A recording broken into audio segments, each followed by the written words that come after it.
The wrong way of solving this is by solving from left to right.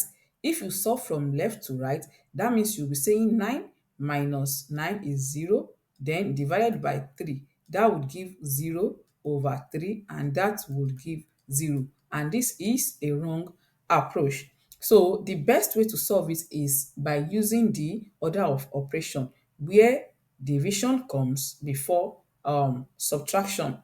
So that means we will have 9 minus 9 divided by 3 will give 3. So we have 9 minus 3 over 3. And this will be 9 minus 3, that's 6. This will now be 6 over 3.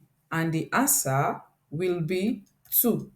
So when solving something like this, make sure to follow the order of operation. And if you have any question that is confusing you, click on the link in the description and I will bring the solution your way.